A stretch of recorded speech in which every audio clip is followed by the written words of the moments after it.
Hey everyone, this is Parul, your faculty of reasoning. Welcome to Puzzle Pro. So कैसे हैं आप सभी? ठीक ठाक है ना? तैयारी कैसी चल रही है सभी की?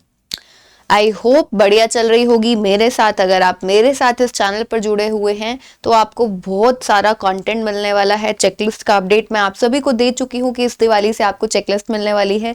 सो नो टेंशन ना हो, अभी कोई टेंशन की बात नहीं है, कोई परेशानी की बात नहीं है। बस जुड़े रहिए इसी तरीके से हमारे साथ, ठीक है।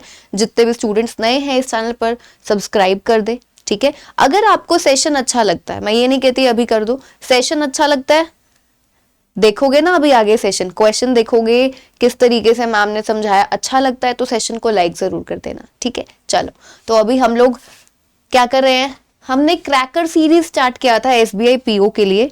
आज उसका है डे 3, ठीक है। डे 3 है हमारा एसबीआई पीओ के लिए जो हमने क्रैकर सीरीज स्टार्ट किया था। तो फटाफट से पहले क्वेश्चन दिखा देती हूँ। ये क्वेश्चन है आप सभी के सामने, ठीक है।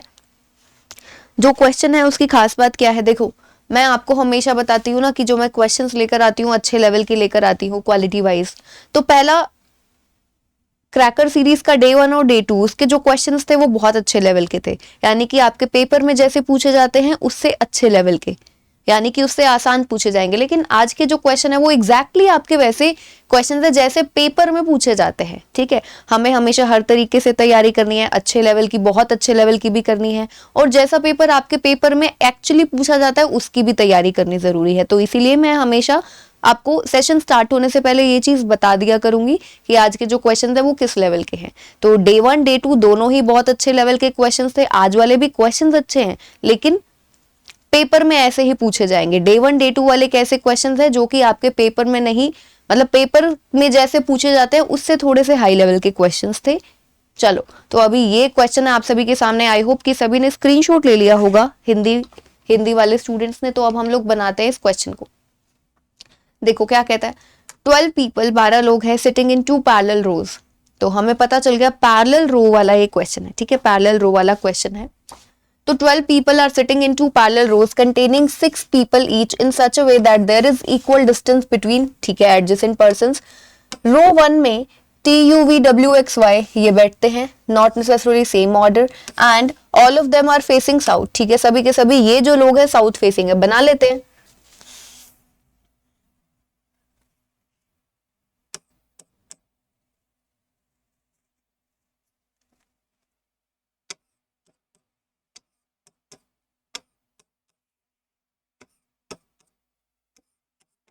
तो रो 1 में उसने बोला है साउथ फेसिंग लोग है कौन कौन, T U V W X and Y, ठीक है। अब रो 2 में कौन बैठता है, A B C D E F are seated, all of them are facing north, ठीक है।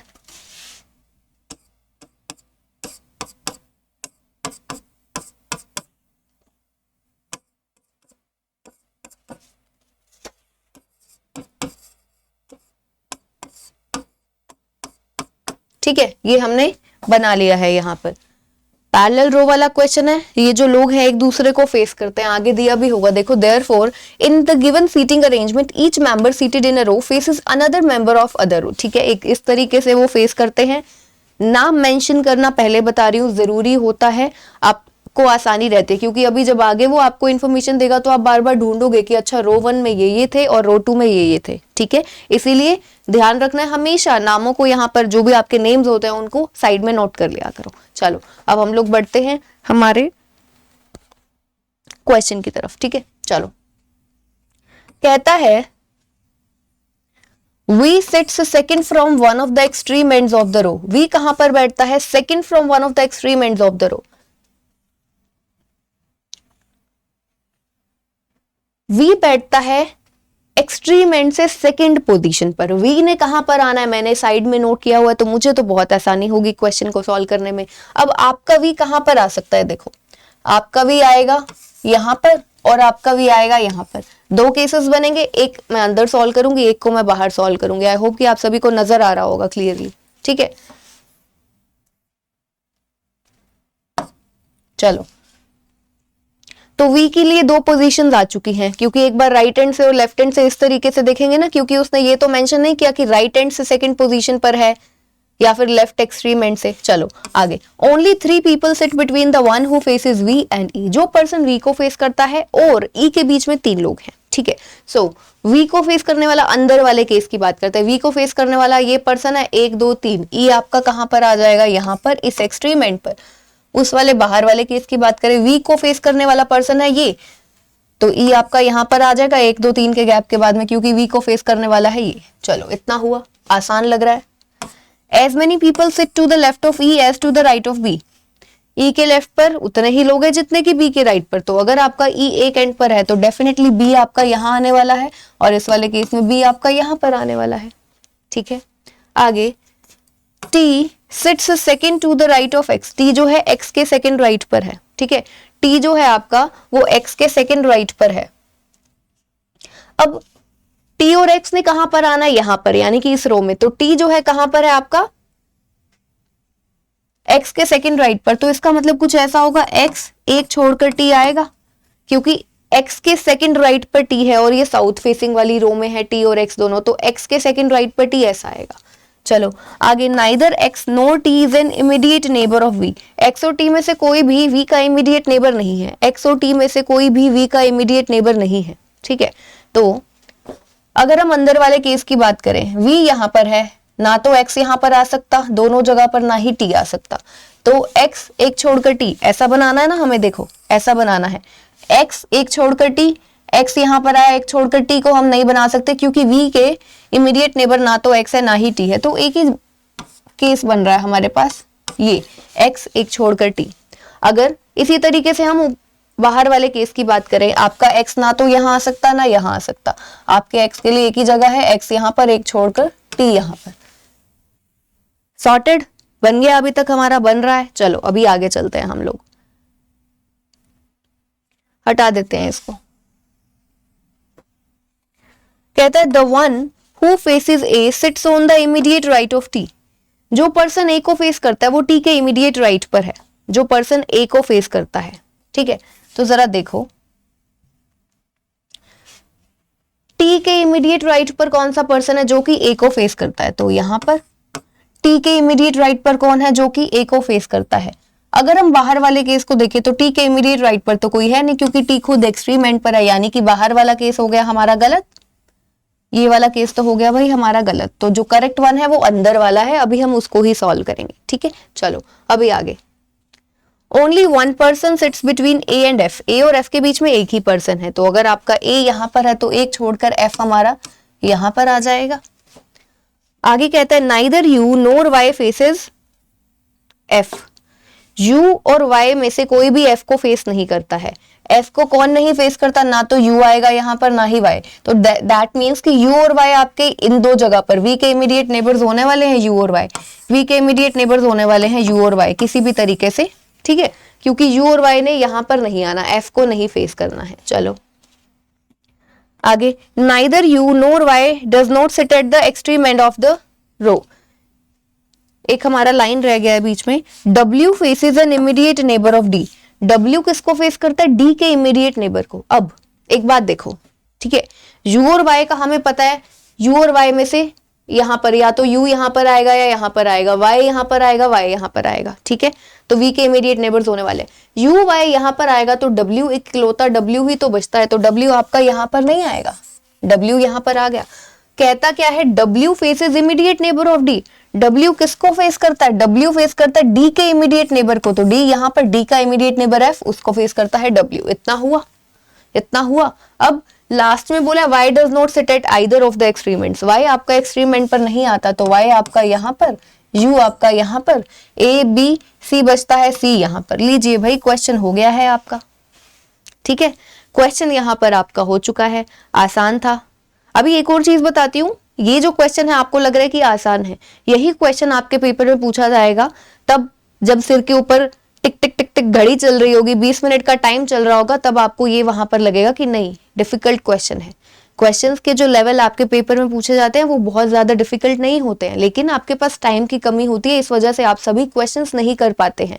आपके 35 में से 35 in case of your PO prelims examination नहीं हो पाता है, तो आपको लगता है कि पेपर मुश्किल था, यही होता है पेपर में, क्वेश्चंस आपको हमेशा ऐसे ही पूछे जाते हैं जिस तरीके का ये क्वेश्चन है, ठीक है। सो अभी आपको क्या करना है, क्वेश्चन अच्छा लगा है, समझ में आया है, तो क्या चीज करनी है, सेशन को लाइक करना है, ठीक है। सेशन को लाइक कर दो, शेयर कर दो, और अगर आप इस चैनल पर नए हैं तो प्लीज सब्सक्राइब कर दीजिए, ठीक है। चलो तो अभी हम लोग बढ़ते हैं आगे, इस पर बेस्ड कुछ क्वेश्चंस को सॉल्व कर लेते हैं।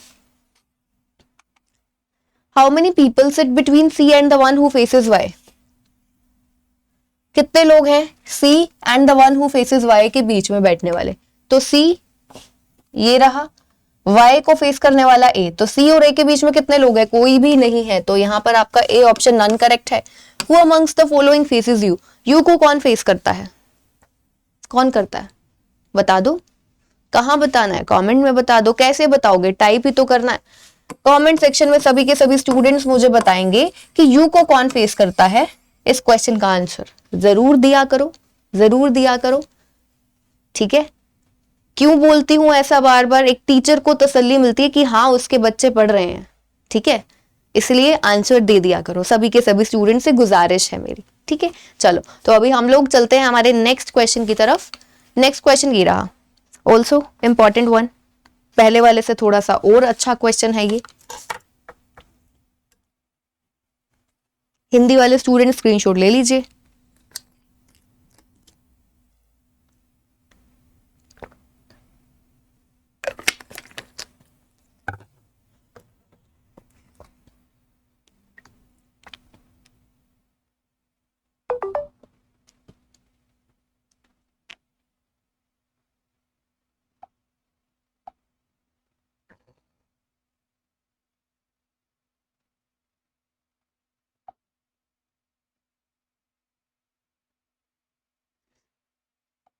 चलो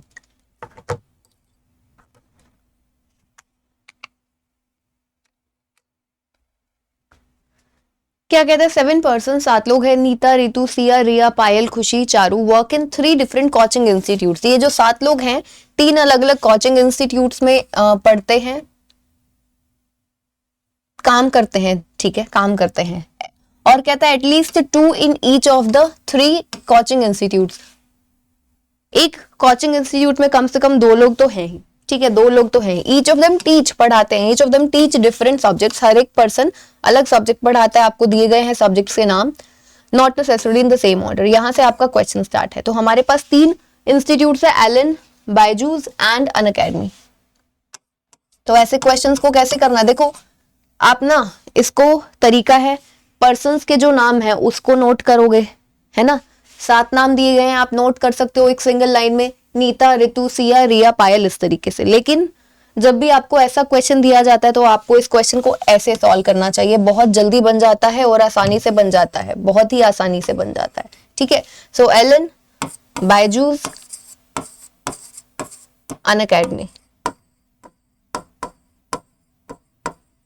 ठीक है।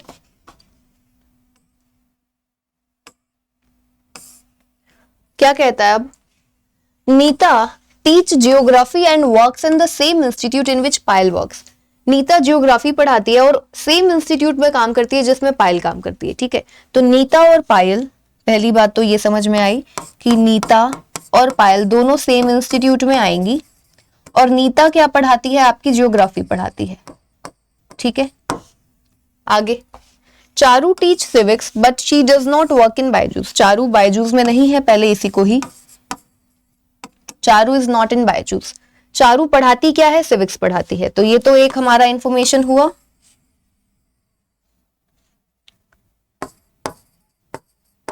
चारू पढ़ाती है सिविक्स। आगे, the one who teach maths works in the same institute in which Siya works. जो पर्सन मैथ पढ़ाता है वो उसी सेम इंस्टीट्यूट में काम करता है जिसमें सिया पढ़ाती है, ठीक है। तो यानी कि एक पर्सन है सिया और एक और पर्सन है उसके साथ में जो कि क्या पढ़ाता है या पढ़ाती है, मैथ। ये दोनों सेम इंस्टीट्यूट में आएंगे, ठीक है, ये हमने नोट कर लिया।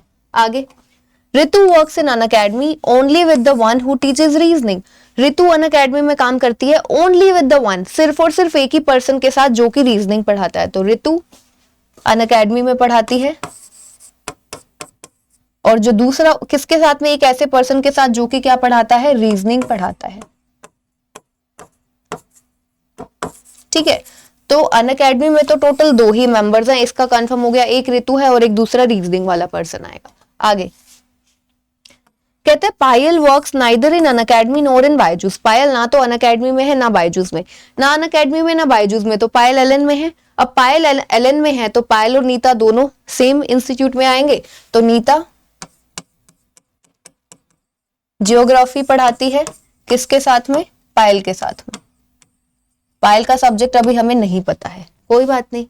ठीक है, अब एक और चीज देखो, चारू सिविक्स पढ़ाती है, चारू बायजूस में नहीं आएगी, अनअकैडमी में चारू सिविक्स आ सकती है, ऋतु आ गई, चारू, लेकिन उसका सब्जेक्ट फिर रीजनिंग हो जाएगा, यानी कि चारू डेफिनेटली एलएन में आने वाली है, तो चारू आपकी यहां पर आ गई, जो कि क्या पढ़ाती है, सिविक्स। ठीक है, इतना हुआ। आगे देखो, कहता है, आगे कहता है क्वेश्चन में, Riya does not teach maths. Riya maths नहीं पढ़ाती है। ठीक है, रिया आपकी मैथ्स नहीं पढ़ाती। एक बार रुको, पहले देखो सिया और मैथ्स को नोट कर ले। यहां पर 3 लोग हो गए, नीता, पायल, चारू, ऋतु और एक पर्सन। तो सिया और मैथ्स डेफिनेटली कहां पर आने वाले हैं, बायजूस में आ जाएंगे। बायजूस में आ जाएंगे ना, क्योंकि टोटल कितने लोग हैं हमारे पास, 7 लोग हैं, कम से कम 2 एक इंस्टीट्यूट में होंगे, तो 2 हो गए ये अनअकैडमी में, एलन में 3 हो गए, तो 2 आपके बायजूस में बचेंगे, तो सिया आपकी यहां पर आ जाएगी। और अभी अभी उसने बोला है कि रिया जो है मैथ्स नहीं पढ़ाती है, तो रिया आपकी यहां पर नहीं आएगी। तो रिया कहां पर आएगी, देखो रिया मैथ्स नहीं पढ़ाती, 1 2 3 3 पर्सन के नाम आ चुके हैं, नीता, पायल, चारू, सिया, रिया यहां पर नहीं है। ऋतु आ गई, तो रिया डेफिनेटली यहां पर है, तो यानी कि रिया क्या पढ़ाती है, रीजनिंग पढ़ाती है। आगे, Payal teaches neither history nor chemistry. Payal ना तो हिस्ट्री पढ़ाती है ना केमिस्ट्री। पायल के लिए हिस्ट्री केमिस्ट्री दोनों कैंसिल्ड है, यहां पर है पायल, तो हिस्ट्री और केमिस्ट्री सिया और ऋतु के पास नहीं आ जाएंगे। देखो 2 सब्जेक्ट्स सिया और ऋतु के पास नहीं है, पायल के लिए हिस्ट्री केमिस्ट्री कैंसिल्ड है, पहले कहीं आया भी नहीं, तो सिया और ऋतु के लिए आएगा हमारे पास हिस्ट्री केमिस्ट्री। ठीक है, तो देखते हैं, कहता है ऋतु डज नॉट टीच हिस्ट्री। ऋतु जो है हिस्ट्री नहीं पढ़ाती, तो इन दोनों में से आना ना, हिस्ट्री केमिस्ट्री। ऋतु हिस्ट्री नहीं पढ़ाती, तो सिया पढ़ाती है आपकी हिस्ट्री, ऋतु फिर क्या पढ़ाएगी, केमिस्ट्री। और Siya does not teach reasoning और मैथ्स। सिया जो है आपकी ना तो मैथ्स पढ़ाती है ना रीजनिंग, तो सिया तो हिस्ट्री पढ़ाती है। ठीक है, लास्ट लाइन ना भी देता तो भी चलता। अब पायल के लिए जो सब्जेक्ट कौन सा बचता है पहले तो वो चेक कर लेते। बायोलॉजी हमने नहीं मेंशन किया, केमिस्ट्री, हिस्ट्री, हाँ बायो, तो पायल आपकी क्या पढ़ाती है, बायो पढ़ाती है। प्लस जो भी पर्सन का नाम बचता है, नीता, पायल, चारू, सिया, ऋतु, रिया के अलावा कौन सा पर्सन बचता है, नाम चेक कर लेते हैं। नीता, ऋतु, सिया, रिया, पायल, खुशी। खुशी बचता है, तो खुशी क्या पढ़ाती है आपकी, बहुत ही खुशी से मैथ्स पढ़ाती है। ठीक है, तो लीजिए क्वेश्चन इज कंप्लीटेड नाउ। हो गया क्वेश्चन, आई होप कि सभी को समझ में आ गया होगा। अच्छा क्वेश्चन था, बढ़िया लगा है तो क्या करना है, सेशन को लाइक करना है, शेयर करना है, और अगर आप चैनल पर नए हैं तो सब्सक्राइब करना है। ठीक है, चलो तो अभी हम लोग बढ़ते हैं आगे। Who among the following teaches chemistry? Chemistry कौन पढ़ाता है भाई, केमिस्ट्री पढ़ाता है ऋतु, पढ़ाती है केमिस्ट्री अनअकैडमी में, चेक करो Ritu, D option correct. Which of the following subjects does Riya teach? Riya कौन सा सब्जेक्ट पढ़ाती है, आप सभी बताएंगे, कहां पर, कमेंट सेक्शन में बताएंगे। अब इसके बाद में बहुत ही ज्यादा अच्छा क्वेश्चन, बहुत ही ज्यादा अच्छा क्वेश्चन जो काफी सारे स्टूडेंट्स नहीं सॉल्व कर पाएंगे, थोड़ा सा, बस थोड़ा सा, ज्यादा नहीं, थोड़ा सा दिमाग लगना है उसमें, बहुत ही इंपॉर्टेंट है। ये रहा आप सभी की स्क्रीन पर।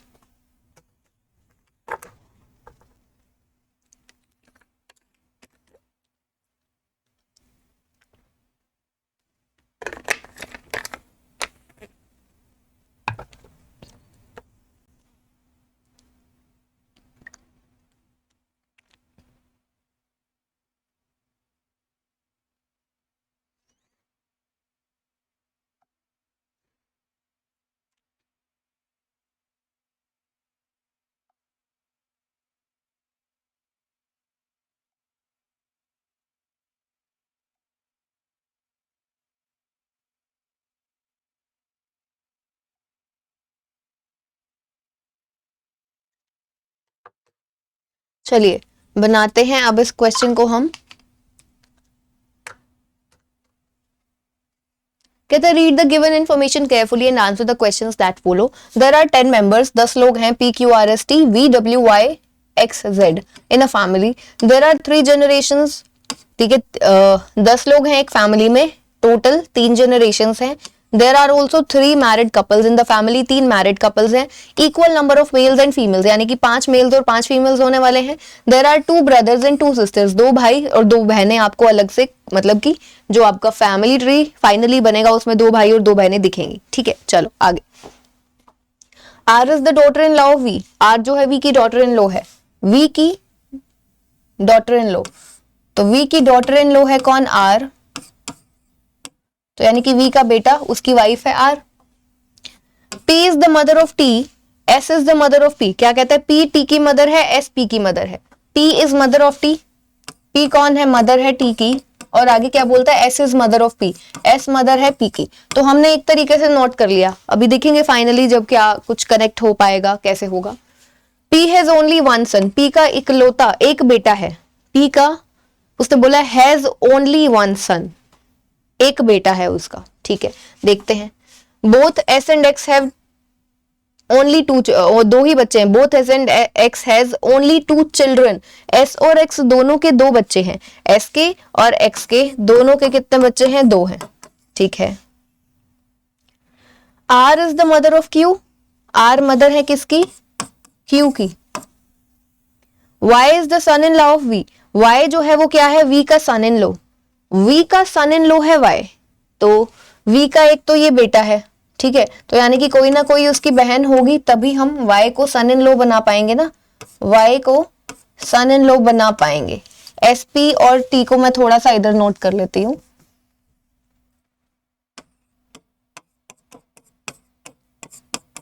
ये था, ठीक है। Q is the sister of W, Q sister है W की।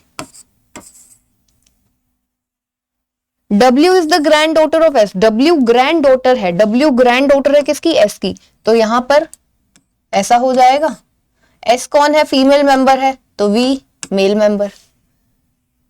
S P कौन है, डॉटर है S की, तो S की डॉटर है P, तो P यानी कि यहां पर आएगी, और एक तो बेटा है, और P का आगे फर्दर बच्चा है कौन, चाइल्ड है T।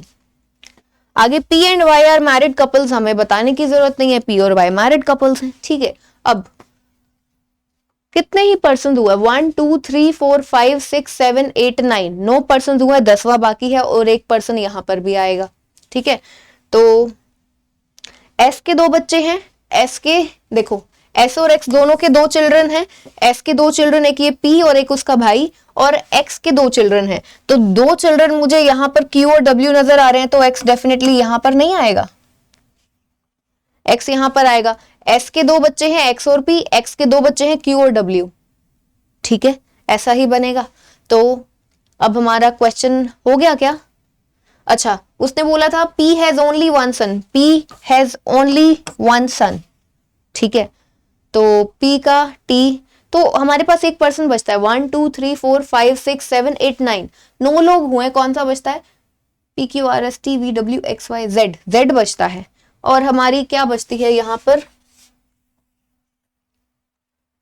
Equal number of males and females बोला है, पहले तो ये चेक करो, तो फीमेल्स देखो कितनी है, 1 2 3 4 5, 5 फीमेल्स हो गई, और मेल्स कितने हुए, V X दूसरा, Y तीसरा, और T चौथा, 4 लोग, एक जो बचता है यानी कि 5वां पर्सन वो आपका मेल मेंबर होगा, Z आपका मेल मेंबर होगा।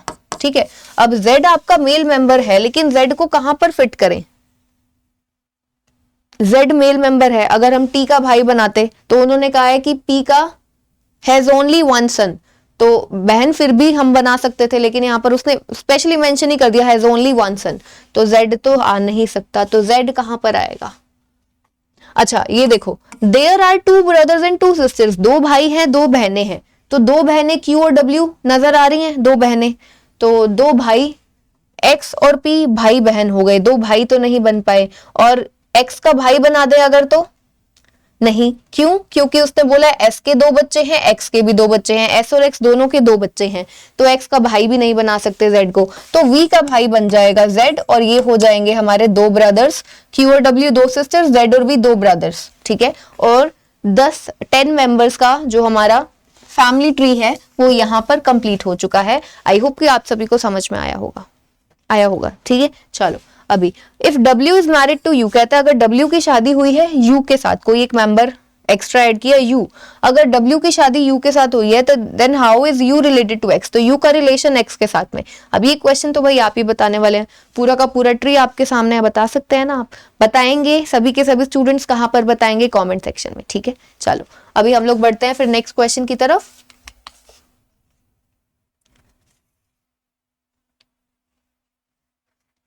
नेक्स्ट क्वेश्चन है आप सभी की स्क्रीन पर, सिलॉग्स, सम सिलिकॉन इज मैग्नीशियम,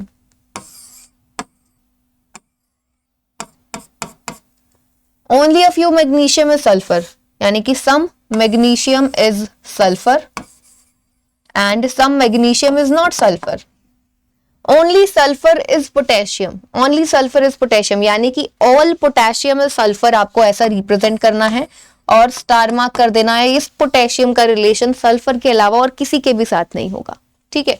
तो no potassium is magnesium, potassium और मैग्नीशियम बिल्कुल सही है, क्योंकि पोटेशियम सिर्फ सल्फर हो सकता है और कुछ नहीं हो सकता। ओनली सल्फर इज पोटेशियम, सिर्फ सल्फर, केवल और केवल सल्फर ही पोटेशियम है, ठीक है। All silicon is sulphur is a possibility, ये सिलिकॉन है आपका, ठीक है। पूरा का पूरा सिलिकॉन क्या सल्फर में जा सकता है? देखो हाँ जा सकता है, पूरा का पूरा सिलिकॉन सल्फर में जाए, लेकिन इस बस हमने क्या करना है, सिलिकॉन को हमने किससे दूर रखना है? पोटेशियम से दूर रखना है। इसका एक वेन डायग्राम बन जाएगा ना ऐसा, अगर मान लो इतनी जगह पर ही आ जाए सिर्फ सल्फर, आपका सिलिकॉन पोटेशियम से दूर रहेगा, तो एक पॉसिबल वेन डायग्राम बन रहा है, तो ये क्या है? बिल्कुल सही। तो दोनों ही कंक्लूजन्स जो है हमारे यहाँ पर फॉलो करते हैं, ठीक है। सो आई होप कि आज के सेशन में हमने जो कुछ भी किया है, काफी अच्छे अच्छे क्वेश्चंस किए हैं, आपके एग्जैक्ट एग्जाम लेवल वाले क्वेश्चंस। आई होप कि सभी को समझ में आए होंगे। सो मिलते हैं हम लोग इसी तरीके से नेक्स्ट सेशन में, बने रहिए सेशंस में, ठीक है।